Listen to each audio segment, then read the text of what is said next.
আজকে আমার এই মিষ্টি ব্রাইডের প্রথমে তোমরা রিভিউ শুনে নাও যে ওর আমার কাছে সেজে কেমন লেগেছে। খুবই ভালো। আমি এই মাত্র মেকআপটা মানে এত কান্নাকাটি করে মেকআপটা এই তুলে আসলাম। এবার আবার রিসেপশনে বসবো। খুব সুন্দর, সবাই বলছে ভালো। হ্যালো লক্ষ্মী ঠাকুর, আমার ফটো নিশ্চয়ই পোস্ট করবে সবাই, তাড়াতাড়ি বুক করে নাও। খুব সুন্দর। Thank you.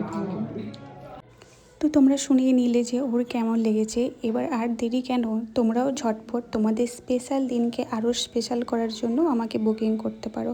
অবশ্যই আমার কাজ ভালো লেগে থাকলে। সাজাতে সাজাতে কারেন্ট চলে যায়, তো আমরা কি করব, সেই জন্য ফোনের ফ্ল্যাশ জ্বালিয়ে আমরা আমাদের কাজটা কন্টিনিউ করতে থাকি যাতে ওর লেট না হয়ে যায় সেই জন্য। কালকে ঠোঁটটা কি ভালো লাগছিল, সত্যি বলছে ওরকম ঠোঁটটা করে দেবে। ওর ডিমান্ড শুনলে তো আগের দিনের মতোই সেম লিপস্টিক চাই। ওর এত ভালো লেগেছে যে সেম ওইভাবেই করে দিতে হবে। আমিও ওর ডিমান্ড পূরণ করে ওকে ওর মতো লক্ষ্মী ব্রাইড সাজিয়ে দিয়েছি। ওর তো ভীষণ পছন্দ হয়েছে।